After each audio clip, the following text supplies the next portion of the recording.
And then Jesus turned up among them and said, peace be with you, which is the perfect thing to say if you turn up and you've previously been dead and now you're among people. You don't want them to say, I'm back for revenge. You want them to say, peace be with you. And that's what Jesus said. Hey there, the talk you're about to watch was recorded this year at Summer Under the Sun Youth Camp here in Melbourne. It's a talk about one of the dumb things Jesus' disciples did and how he was still able to use them to change the world. The reason why I'm sharing it with you now is because I have a new book that has just come out called A Dozen Disappointing Disciples: How to Do Stupid Stuff and Still Change the World. It's available right now in all good bookstores and some terrible ones as well. Just go up to the counter and say, do you have this book? And they'll look it up and they'll say no. And then they'll say, but we can order it in for you, and say, do it. Or you can go to my website, tomfrench.com.au/disciples, and you can pick up the book. Otherwise, watch the talk. I hope you enjoy it, and I will see you next time I share a talk on YouTube.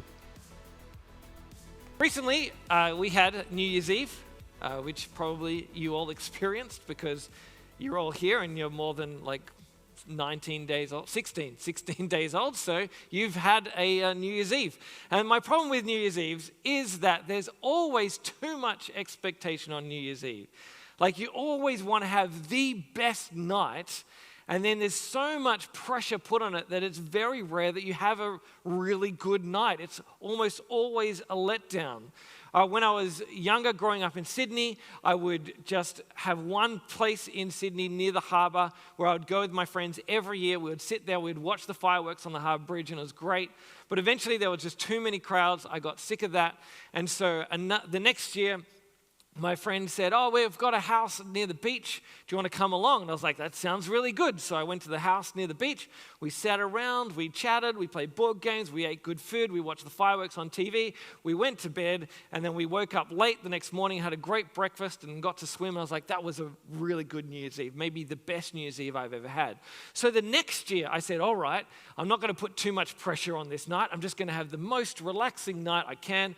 Low key, it's going to be great. And so I decided I was going to stay home. My housemates were there. They were going to invite some friends over. So we were hanging out. We played a board game at home. It was a very boring board game about the London Underground. I don't know why that was fun. It wasn't, actually. We watched a movie. It was Lock, Stock, and Two Smoking Barrels, which was all right, but I'd seen it before.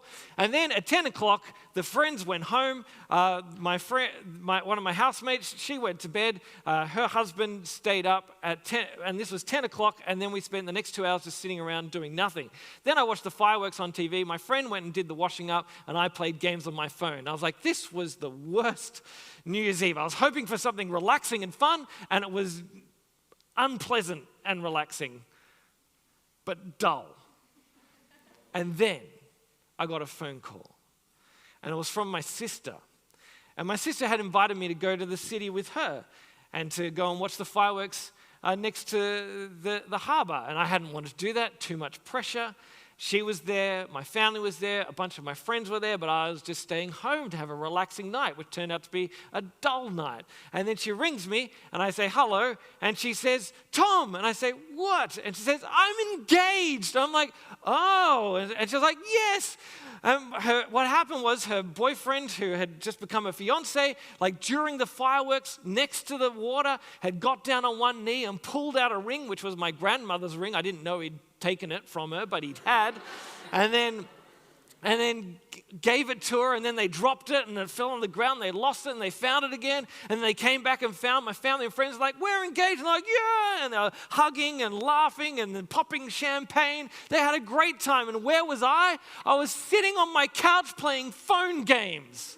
I missed out on one of the most important nights in the life of my family because I just wanted to have a relaxing night. I didn't want to put too much pressure on New Year's Eve, and I could have had a great New Year's Eve, and I missed it. It was the worst. Yeah. Now that you know a little bit how I feel, how do you reckon Thomas felt when he missed out on seeing Jesus risen from the dead? It would be at least 2.5 times worse, I reckon, than how I felt. It says in the passage, as you can see, it says, now Thomas, also known as Didymus, and I'm very thankful to God that my parents called me Thomas and not Didymus, one of the 12 was not with the disciples when Jesus came. So what had happened at this point in the story, Jesus has died, and then some of the women went to the tomb, and they looked in the tomb, and Jesus' body wasn't there, and they ran back to the men, and they said, Jesus' body isn't there. And the men are like, that can't be right. You're women. You don't know what you're talking about. Then they went down and looked in the tomb and they're like, you're right. He's not there. I'm sorry that we doubted you. I don't know if they actually said that because, there were men back in the old days. And they found that Jesus wasn't there. And so then they went and they were hanging out in a locked room and they were afraid of what was going to happen to them. And then Jesus turned up among them and said, peace be with you, which is the perfect thing to say if you turn up and you've previously been dead and now you're among people. You don't want them to say, I'm back for revenge. You want them to say, peace be with you. And that's what Jesus said. And the disciples were all like, great to see you, Jesus. And they all caught up and saw that Jesus was alive, except Thomas was not there. Where was Thomas? Don't know. Maybe they ran out of milk. And they said, Thomas, can you go down to the shops and get some milk? He was like, sure thing. He went down the shops. Jesus turned up. He came back. They were like, Thomas, we just saw Jesus. And he was like, no, you didn't. They're like, yeah, we did. He's like, nah, you didn't. You're pulling my leg.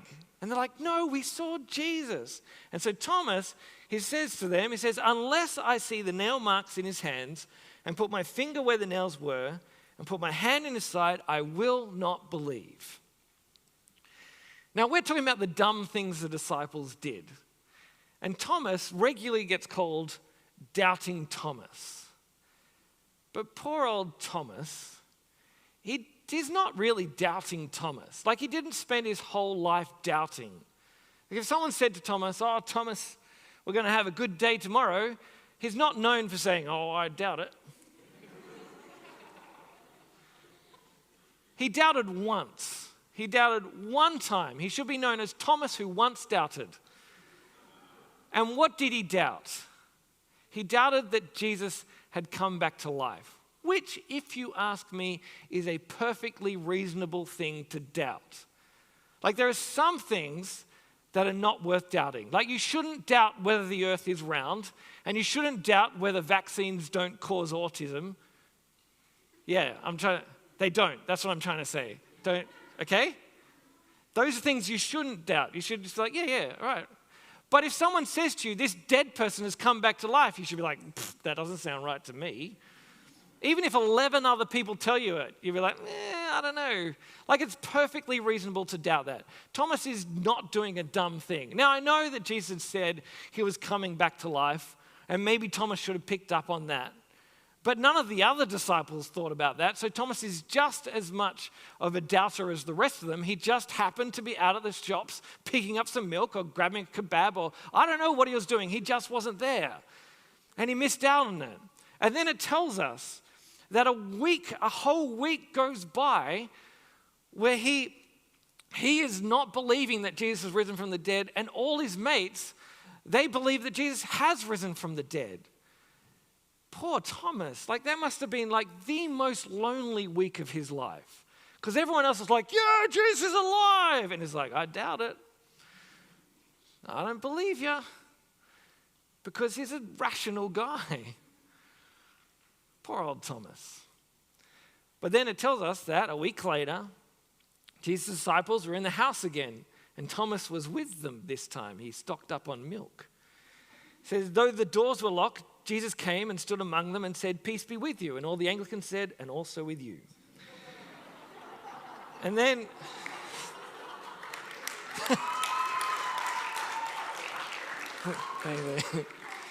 I love it that the only time I get applause is with an Anglican joke. That's so. What is the world coming to? Look, tomorrow night, it's just going to be a whole set on the prayer book. It's going to be great. You're going to love it. All right, what are we talking about? So, and then Jesus said to Thomas, put your finger here, see my hands, reach out your hand and put it into my side. Stop doubting and believe. And Thomas said to him, my Lord and my God. Then Jesus told him, because you have seen me, you have believed. Blessed are those who have not seen and yet have believed. So Thomas meets Jesus, and Jesus shows him his hands and shows him his side and gives Thomas the opportunity to verify that Jesus really is alive. And we don't know if Thomas actually stuck his finger in the holes or put his hand in the side. My guess is he didn't. Because if you meet someone with a physical disfigurement, you probably shouldn't touch it. Even if you demanded it before and then they offer it to you, because they're very polite, you should be like, no, I got it, it's fine. Just in the same way, like you shouldn't give the queen a noogie. Like, you don't touch Jesus in his scars. But the point is that Jesus was giving to Thomas exactly what he asked for. Thomas doubted, and then Jesus came to meet him in his doubts and to give him the answers that he was looking for. And then he called him to faith. And Thomas went from the one disciple who was doubting Jesus' resurrection to the first person in the Gospel of John to recognize exactly who Jesus is and call Jesus Lord and God. Now that's a pretty good thing for Thomas to be able to do. That Thomas has moved from being the only guy to doubt to the only guy to confess Jesus as God himself. And then Jesus says this great thing to Thomas, because you have seen me, you have believed. Blessed are those who have not seen me and yet have believed. And I think this passage has some things for us tonight. And I think it's got some things to say to us about doubt. Because we are all in a position where we have not seen Jesus. Not physically, like we might have seen him because we've seen him in the Bible. We might have seen him because we've met him through the Holy Spirit who has come to live in us. You might have even seen Jesus in a dream if you're very, very blessed. But physically, we have not seen Jesus. And so we are in a similar position to Thomas. And we might have doubts. And so I'm going to spend a little bit of time tonight. I'm going to talk to those of you who are not Christians and what doubt might mean for you. And then I'm going to talk to the rest of us who are Christians and what doubt might mean for you. And then we're going to be done. And so if you are someone who isn't a Christian, then you might be in the position, kind of like Thomas, where you're not sure if Jesus did rise from the dead. Or you're not sure if the things that we've been talking about here are true. And where you want some proof. And where you're like, if Jesus can't turn up and he can't show me the nail marks, he can't show me where he was speared in his side, he can't show me that, how can I actually believe that this is true? And I think there are some good reasons that we can believe that Jesus rose from the dead. And I'm going to tell you just a few of them, some of the ones that I find convincing. One is that the disciples were totally changed after Jesus' resurrection. So we know that Jesus died. Like, historians are very happy to say that Jesus died, that he died, but then whether he came back to life, that's the big question. Well, the disciples, when he died, they went and they locked themselves in a room. They were afraid. But then something happened, that they then went out and they told people about Jesus, that he had come back to life. They told people that Jesus was a resurrected King of the world. And they told people this again and again and again. And they went out into the world to tell people about this. You don't do this if it's not true. Now, you might do it if it would make you rich, and you might do it if it would make you powerful, but it didn't make the disciples rich, and it didn't make them powerful. It got them beaten up, it got them thrown in jail, it got them tortured, and for most of them, it got them killed. You don't do that for a lie. At some point, one of those 12 men and all those other people who saw the resurrected Jesus and went out to preach about him, at some point, one of them would have said, no, we made it up. Because you don't die for a lie, but you do die for a man who has come back to life.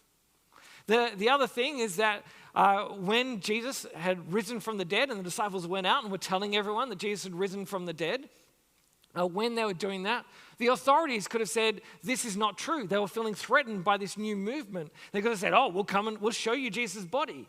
But they couldn't produce Jesus' body because it wasn't there. If Jesus' body was there, they would have brought it along. So there's another reason. Another one is that in 1 Corinthians, you see the Apostle Paul talks about the different times that the resurrected Jesus turned up to people and people witnessed the resurrected Jesus in person.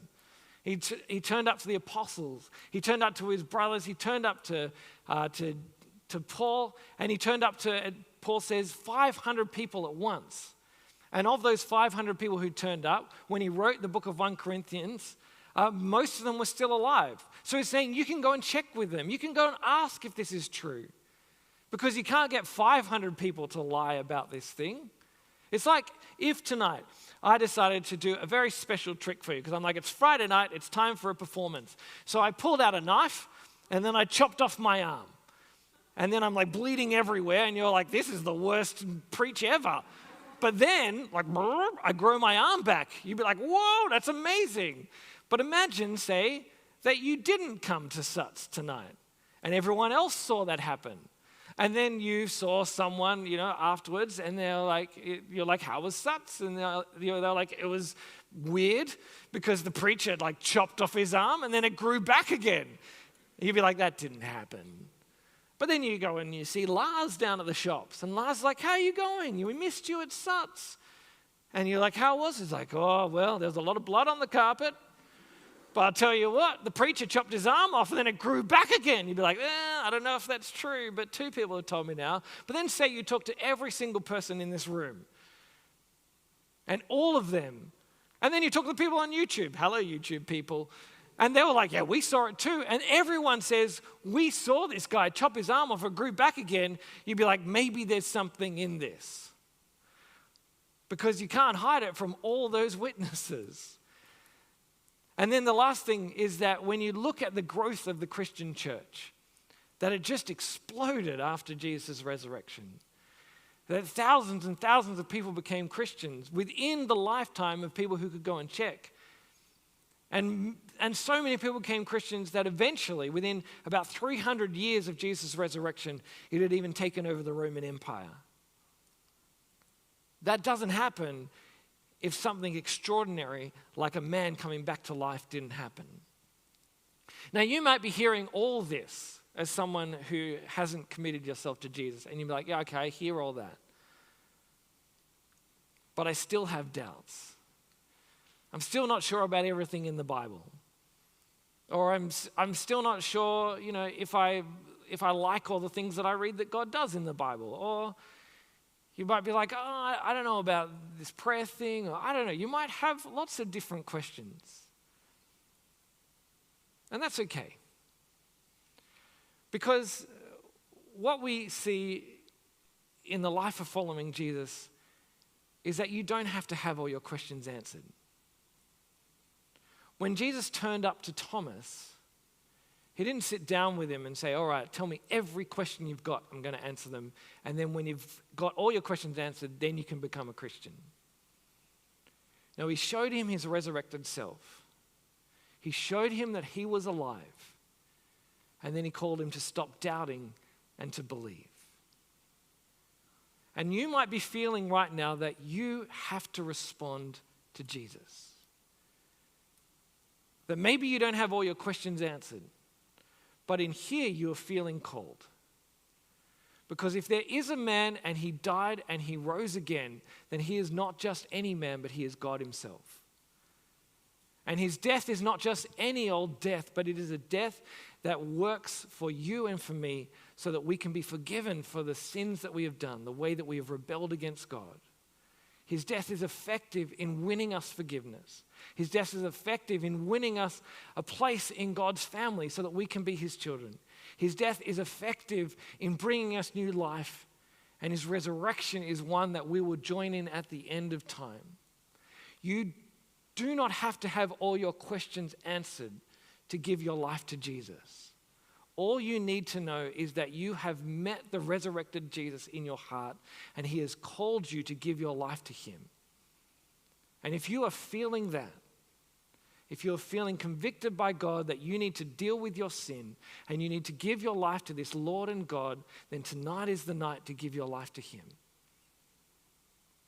And so as I talk to the Christians after this, I want you to be talking to Jesus and saying, is it me that you are calling right now? And then I'm going to give you a chance to respond. Now, Christians, you might be listening to this and saying, wow, isn't this a good story? Wouldn't it be great if Jesus turned up and He answered all my questions? If Jesus turned up and solved my doubts? Because my guess is that there are some of you tonight who are feeling like you've got some questions. Like you've got some things that you wish God would answer for you.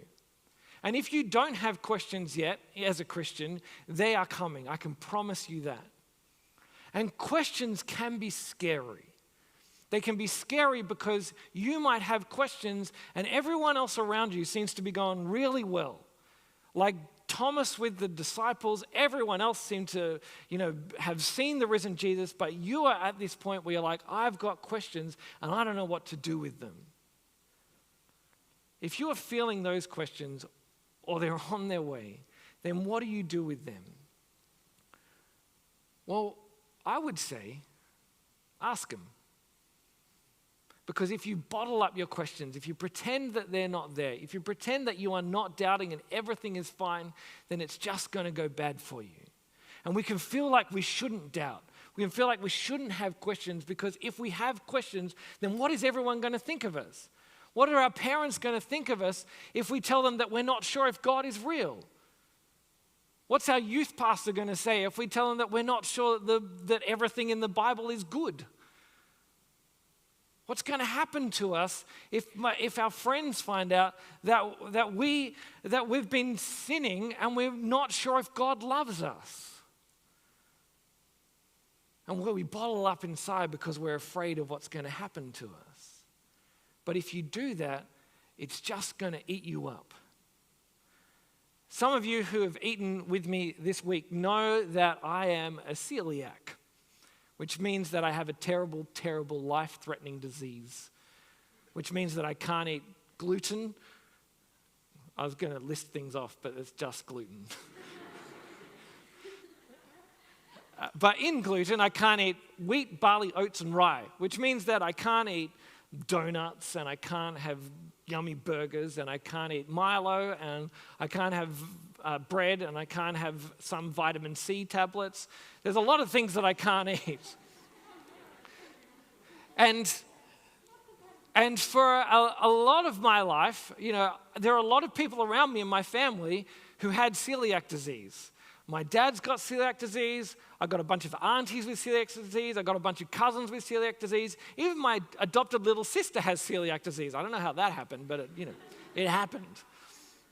And so people would say to me, they're like, Tom, maybe you've got celiac disease. And I'm like, I don't know, and I don't want to know. Because if I have it, then it's going to ruin my life. And I want to keep eating gluten. So I didn't find out. For years, I avoided doing anything to find out. But then some things started happening to me. Every now and then, I'd get, a stomach ache, and then I'd get very well acquainted with the toilet for a while, and then I'd, get better, and I'd be like, great, and I'd move on, and I'd forget that it ever happened. But then that started happening more and more, and I started losing weight.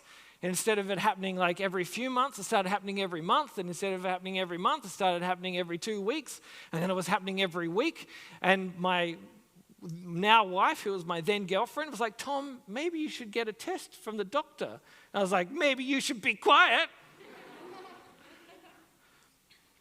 But eventually it got to the point where it was the week before my wedding, and I'd gotten sick. It was actually the night before my Bucks night. I'd gotten sick that night, and so the next morning I woke up, and I was like, oh, I've just been sick, and so I better just eat something, normal. So I had a piece of toast with Vegemite on top, which is just gluten covered in gluten. And I ate that, and then my brother-in-law, who proposed to my sister at New Year's Eve, he and I went to Costco to pick up some stuff for the wedding. And as we were getting closer and closer to Costco, I was feeling worse and worse. My stomach was in knots, and I was lying in pain. I was sweating, and then I was cold, and I was sweating, and then I was like, "You go into Costco, I'll just lie here." And so I stayed in the car, and I was lying there. I was like, "How long is he going to take?" And I didn't know, but I was dying. And then eventually I was lying there, and I was like, if he doesn't turn up soon, I'm going to explode. And then he was like, he didn't turn up soon. I was like, I'm going to explode. So I hopped out of the car, and I went to run into Costco, but then Costco has these ramps to get into it, and whoop, whoop, whoop. It's as long as the Great Wall of China if it was just made into an accordion. And so I'm running up, and then I'm running, and then I'm running, and then eventually I went to Costco, and they're like, "Where are the toilets?" You need a card to get to the toilets. You need to be quiet. And then I ran to the toilets, and I made it in there, and I won't tell you all the details, but let's just say that if you most people go to Costco to buy in bulk. I went to drop off in bulk. And at that point, I was like, I am done. I will get that test. I will find out. And I went to the doctor, and I got a blood test, and she was like, "Tom, you have celiac disease, and you have had it for a very long time." And so I had to change my life. I had to face up to this fact that I was afraid of facing. And I faced up to it, and my life changed, and I can't eat donuts anymore. But the good thing is that I can stay alive, and I'm much less likely to get bowel cancer, so that's a win. And I didn't want to face it because I was afraid of what would happen. But by not facing it, it was worse for me than actually being honest about what was going on for me. And if you are facing doubts, don't pretend that you don't have them. If you have got questions, don't pretend that they are not there. Don't put on a happy face to all the people around you and pretend that everything is fine, because as you bottle it up, it'll be worse for you. And you might be afraid of how people respond. But look at how Jesus responds to Thomas. When Jesus turns up, he doesn't say, "Thomas, why are you doubting? You have no place in my kingdom. Get out." No, he's gentle, and he's kind. And he gives Thomas what he wants. And then he calls him to stop doubting and to believe. And for you, as you face your doubts, know that Jesus is going to do the same for you. He is not angry at you. He doesn't want to punish you. He's not going to kick you out of his family because you have questions. In fact, the promise that Jesus makes in Matthew chapter 7 is he says, "Ask and it will be given to you. Seek and you'll find. Knock and the door will be opened to you. For everyone who asks receives. The one who seeks finds. And the one who knocks, the door will be opened." If you are willing to ask your questions, then Jesus is willing to give you the answers. And you might not get them in a week like Thomas did. You might not get them in a month. You might not get them in a year. You might not even get them before you die. But they are out there, and they are coming. And just because you've got questions doesn't mean that you aren't part of God's family. And just because you've got questions doesn't mean that God is angry at you. Even if they seem like the worst kind of questions, there's nothing wrong with questions. So ask your questions, seek the answers, and if you don't find the answers, that's okay. You can keep doubting, and you can also believe. Because the truth is that sometimes doubts and belief just have to live together. Because Jesus is not about knowing all the answers. Jesus is about knowing the King of the world who rose for you. And if you know him, then he's big enough to have your questions and to have you as part of his family with him. Well, I hope you enjoyed the talk. If you want to pick up the book, remember to go to tomfrench.com.au/disciples, where you can pick up the book. Otherwise, enjoy some of these other videos that I have, or make sure you subscribe to my channel.